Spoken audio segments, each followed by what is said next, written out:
Hello and welcome. I am so happy that you have joined me today. We will be starting our study of the book of Judges and we'll be looking at Judges chapter 1 today. So grab yourself a cuppa and we'll get started. Please like and subscribe. I look forward to reading any of your comments. So it's helpful to note before we even get into Judges chapter 1, it's helpful to note a little bit of history context of the book of Judges. It's easy just to see chronologically where the book of Judges sits in the Old Testament. The book of the Judges is the 7th book in the Bible, and the time of the Judges is obviously after Genesis, so it's obviously after Abraham, Isaac and Jacob. It's after Israel's 400 years of slavery in Egypt. It's after the book of Exodus. It's after Moses. It's after Leviticus, Numbers and Deuteronomy, so it's after the 10 Commandments and the law that has been given. It's after them building the tabernacle. It's after the book of Joshua, where there's the promised land is allocated between the 12 tribes and where Israel fought against the inhabitants of that land to settle in that land. And the book of Judges follows the book of Joshua, which recounts the victories of those struggles that God's people had in the promised land in fulfillment of God's promises. And it's worth just being reminded that the book of Judges is before Samuel, so it's who's actually technically the last judge. It's before the Kings and the Chronicles, and it's before the exile. So the first two chapters of Judges presents sort of the central problem of the book, which is that the people have not fully obeyed God's instructions on how to live in this new land. So you can see that in Joshua chapter 23. And now God has promised this land to Abraham and his descendants back in Genesis 15. But being blessed and protected in this land was conditional on obedience. See Deuteronomy 28. And because of this tension, it's created there's disobedience to God, and the people of God, or people of Israel, are constantly facing pressure from the surrounding people groups. God raises up deliverers, so these are called judges, to set them free. And this book, it's just interesting to note, it's not in necessary chronological order, but it serves sort of as a thematic historical bridge between the time of Moses and the time of Joshua and the time of the kings, beginning at King Saul and King David. So verse 1. After the death of Joshua, Israelites asked the Lord, "Who of us is going up to fight against the Canaanites?"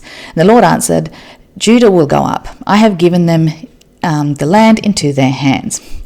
So the Israelites had settled in the promised land, but had still to defeat the Canaanites, the inhabitants of the land.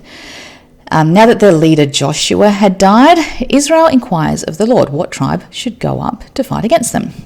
And it's unclear exactly how they asked the Lord and how he answered, but a common approach at that time was approaching the high priest who would use the Urim and the Thummim. And the Urim and the Thummim was possibly a set of stones used by the high priest in ancient Israel to receive divine guidance and make decisions. It was part of the priestly garment, specifically attached inside the breastplate. The exact method of it is not definitely known, but it's generally understood that it was used to determine like a yes or no answer to a very specific question. One stone would have provided an affirmative answer, and one would have provided a negative answer. They may have been tossed like dice or selected blindly at random, and the priests possibly would have progressed through the 12 tribes, from the oldest maybe to the youngest, asking, should Reuben go first? And then the answer of the Urim and the Thummim would have said no. Should Simeon go first? No. Should Levi go first? No. Should Judah go first? And then the answer is yes. Yes, Judah should go first. The approach is also seen in Judges chapter 20, when Israel inquired of the Lord of who should fight against the Benjaminites. And you can see that discussion in the Judges 20 the Judges 20 video. Many commentators ask, or there's a wonder why God selected Judah. Of all the 12 tribes, why Judah? And the Bible does not have a clear answer, but there is a suggestion in the book of Genesis 49 when Jacob, or Israel, blesses his sons. He says to Judah, verse 8, Genesis 49, verse 8, Judah, your brothers will praise you. Your hand will be on their necks, on the necks of your enemies. You are a lion's cub, Judah. You return from the prey, my son. Like a lion, he crouches and lies down, like a lioness who dares to rouse him. So this appears to be a blessing of military strength that God uses in battle against Israel's enemies. Verse 3, the men of Judah then said to the Simeonites, their fellow Israelites, come up with us into the territory allotted to us, fight against the Canaanites. We in turn will then go with you into yours. So the Simeonites went with them. And when Judah attacked, the Lord gave the Canaanites and the Perizzites into their hands, and they struck down 10,000 men at Bezek. So Judah is told to go first into battle against the Canaanites. And the first thing they do is to then invite the Simeonites to come and join them. And the Simeonites, they were a much smaller tribe.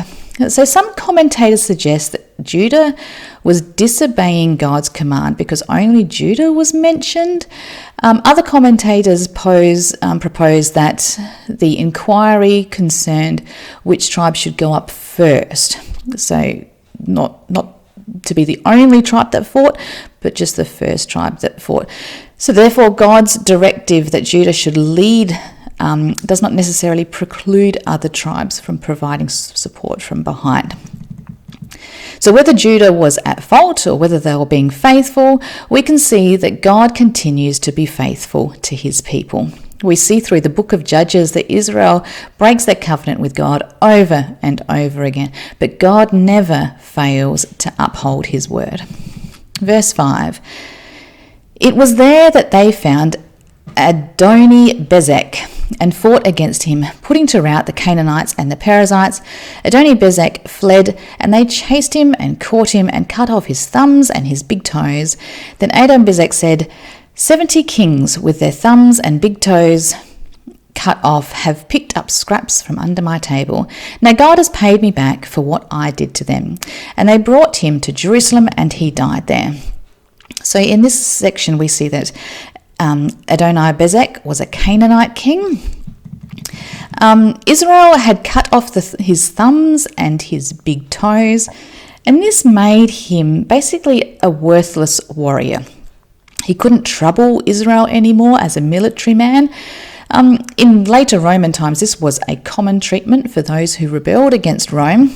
Adam Clarke, he has something to say on this. He says, it was a custom among those Romans who did not like military life to cut off their own thumbs that they might not be called into the army. Sometimes parents cut off the thumbs of their children that they might not be called into army. So it was a common practice to do it to your enemies. It was sometimes a common practice later on in Roman times to do it to yourself. So you didn't have to fight for the Roman military. Verse 7, Adoni-Bezek, he claims that he has had 70 kings with their thumbs and their toes cut off who were fed scraps from his table. So this is assumed to be an attempt for him to humiliate those defeated kings. Some commentators suggest that the number of kings, that is 70, is either a literal number, so literally 70 men. Other commentators suggest that this number is sort of more of a rounded number to suggest that there was just a large amount of them. Some commentators suggest that 70 kings just seems to be just a too large a number to make any reasonable sense. So perhaps the text where it refers to 70 just means 70 significant military leaders. But who were these kings anyway? Despite the number, who were they? It is reasonably assumed that they're not going to be kings of Israel, because at this time Israel didn't have a monarchy at this time. So the kings were most likely not from Israel, but they were probably enemies of the Canaanites. Adoni-Bezek acknowledges the justice of his punishment, recognizing that God had repaid him for his own acts of cruelty against 70 men. He admitted that he had treated 70 kings similarly, having their thumbs and their toes cut off, and now that God has done this to him. Now, I ask myself the question, who is Adoni-Bezek referring to when he says, God has paid me back for what I did to them? because the original word used here in Hebrew is Elohim. So it's not Yahweh, it's not Adonai.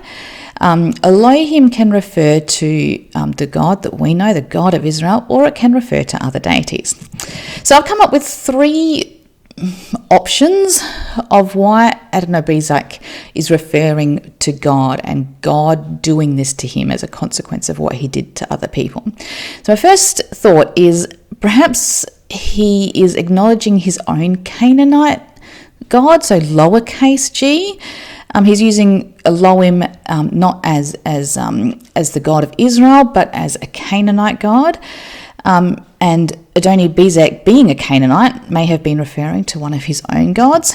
The Canaanite religion, it did focus on appeasing deities through rituals and sacrifices to ensure prosperity and to avoid divine wrath.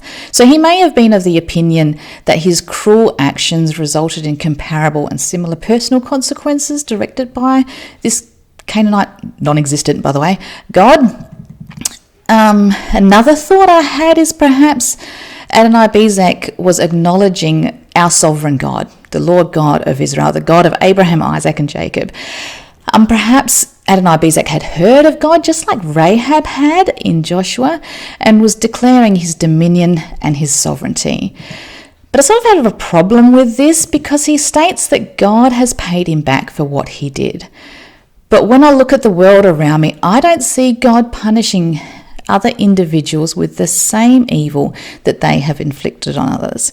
Yes, I see that God does discipline those he loves and he uses it as a catalyst for growth, but his judgment or his punishments don't tend to be the same punishment that mimics or mirrors the original crime or the original sin. I don't see that when people have hurt someone, that they in turn receive that exact harm or punishment against them. God doesn't seem to provide timely and proportionate divine retribution for each and every sin that we commit. Sometimes bad things happen to good people, and sometimes bad people get away with doing bad things. So I don't see that Adonai-Bezek is really talking about God in the way that he is revealed in the rest of the Bible. So my third thought is that perhaps Adonai-Bezek is declaring that God is sovereign in all circumstances, but he has misunderstood who God is. He knows the one true God exists, but he hasn't yet learnt how he works. Adonai-Bezek seems to misunderstand God's judgment and his punishments, and he believes that God has paid him back for what he did for the king, suggesting a belief in divine retribution. But his understanding of God may have been limited by his pagan worldview. He acknowledges that there is a sovereign God, and he doesn't seem to know the true character of God Almighty. He thinks that God operates in the same way that the Canaanites operate. So they're my 3 thoughts. I'm not completely 100% sure what Adonai-Bezek was claiming, but I would be very interested to know your opinion. What do you think Adonai-Bezek was declaring when he said, "Now God has paid me back for what I did to them"? Put your thoughts and comments in the section below. Verse 8, when the men of Judah attacked Jerusalem also and took it, they put the city to the sword and set it on fire. After that, Judah went down to fight against the Canaanites living in the hill country, the Negev and the western foothills. They advanced against the Canaanites living in Hebron, formerly called Kiriath Arba, and defeated Shishara, Ashem, Telami, and there they advanced against the people living in Demir, formerly called Kiriath Sefer. So verse 8, prior to this time, the city of Jerusalem was a Canaanite city inhabited by the Jebusites, who were a tribe from the line of Canaan. Israel killed all those who inhabited it and set the town on fire. Israel left the town desolate, but the Canaanites seem to have re-inhabited it again, because we see them again in Judges 21. The Jebusites again were living in Jebus, or in Jerusalem. So it wasn't until King David's time that it actually became an Israelite city, the capital. Verse 12, and Caleb said, I will give my daughter Akshah in marriage to the man who attacks and captures Kirisheba. Caleb is from the tribe of Judah. And in the previous book, in Joshua, Caleb is a prominent figure. Specifically, he is known for his role as one of the 12 tribes who Moses had sent into Canaan. And Caleb, along with Joshua, they encouraged the Israelites to trust God and to conquer the land, while the other 10 spies brought back a negative report. So the town of Kiriath Seba is often translated as the city of books or the city of scribes. So it suggests that it was sort of a place of learning or a place of writing. Verse 13, Othniel, son of Kenaz, and Caleb's younger brother, took it. So Caleb gave his daughter Akshah to him in marriage. So Othniel, Caleb's nephew, he captures this town and receives Akshah as his wife. And we meet Othniel, by the way, later on when we look at Judges chapter 3. Verse 14, one day when she, Akshah, came to Othniel, she urged him to ask her father for a field. She had got off her donkey, and Caleb asked her, what can I do for you? And she replied, do me a special favour. Please, can you give me the land in the Negev? Give me springs of water. So Caleb gave her the upper and the lower springs. So her request, she requests a blessing, and I think it's a wise one because she uses the past blessing as the reason to ask for more. She's been given land, but the land really would have had no use, and it's worthless without continual springs of water. And so Caleb, he responded to her request by granting what she had asked. Verse 16, the descendants of Moses, his father-in-law, the Canaanites, went up from the city of palms with the people of Judah to live among the inhabitants of the desert of Judah in the Negev near Arad. So it refers to the city of palms. Where's the city of palms? The city of palms is in Israel. It is Jericho. It is known by this name due to the fertile land and the abundance of palm trees, particularly the date palms, which thrive in this area. This city has a strategic location near the Jordan River and now the Dead Sea, and is historically contributed to the rich vegetation and agricultural prosperity. Verse 17, then the men of Judah went with the Simeonites, their fellow Israelites, to attack the Canaanites living in Zephath, and they totally destroyed the city. Therefore, it is called Hormah. Judah also took Gaza, Ashkelon, and Ekron, each with its territory. So the tribe of Judah, together with the Simeonites, they engage in another battle against the Canaanites. They raze the city to the ground, and the name of the city then becomes Hormah, which means devoted to destruction or devotion to destruction, and it carries a connotation of being consecrated to God or even just utterly destroyed. And one of the great challenges of this book of Judges is the violence and the death involved in the Israelites entering the Promised Land. Many have struggled with how God can be good and still ask the Israelites to drive out other people from the land, even to the point of devoting them to destruction, which means to kill them.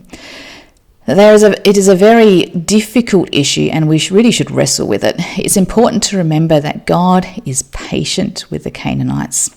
He has been patient with the Canaanites, but as time progressed, their abominable practices required judgment. You can see that starting in Genesis 15, verse 16, Leviticus 18:25, Deuteronomy 9, verses 4 to 5, and Deuteronomy 20, verse 18. Verse 19, the Lord was with the men of Judah. They took possession of the hill country, but they were unable to drive out the people from the plains because they had chariots fitted with iron.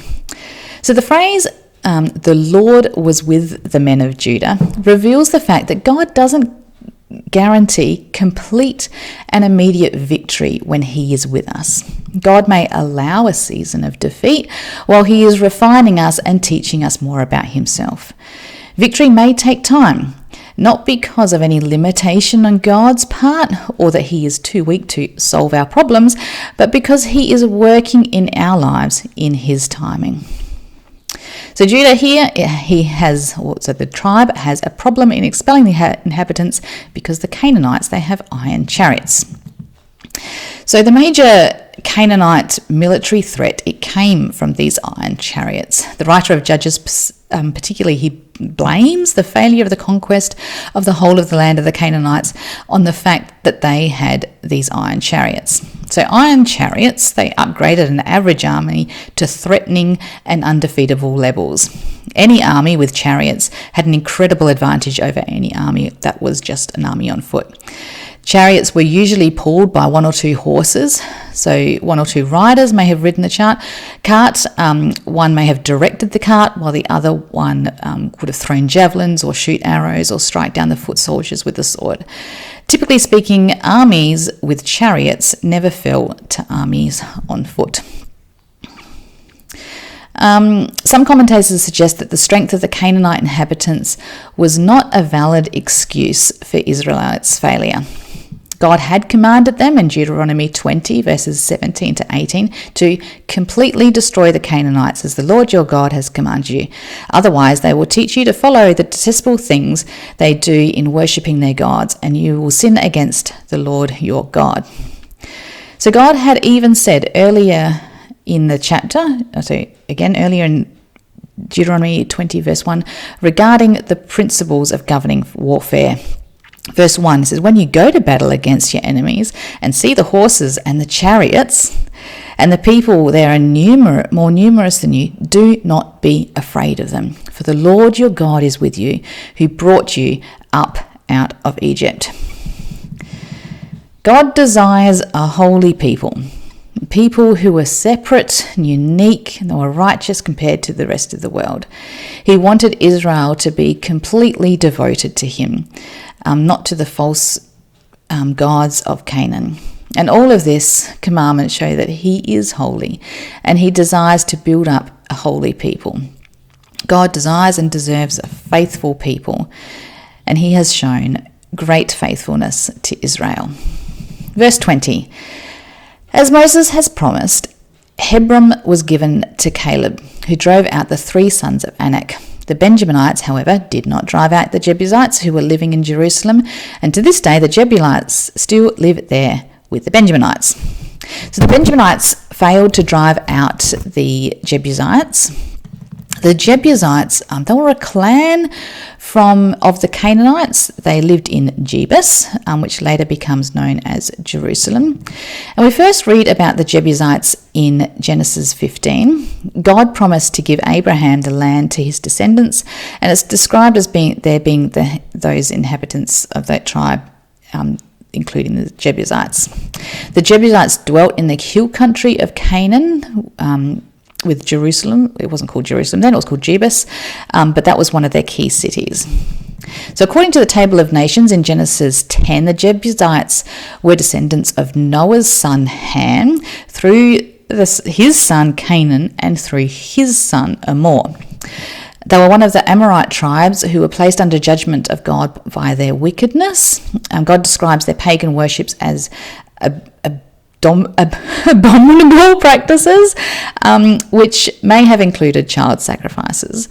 As a result of God's judgment, God told the Israelites to exterminate all the Amorite tribes that they would come across in the land. The Israelites were also forbidden to intermarry with them, because the Jebusites would pass on a lot of their pagan practices. You can read more about the Jebusites in Joshua chapter 10 and Joshua chapter 11. So later, during the time of Judges, we do see Israel, they haven't driven them out from the land, and some of the Israelites do begin to intermarry with the Jebusites, causing God's judgment upon the nation. So we'll see that in Judges chapter 3.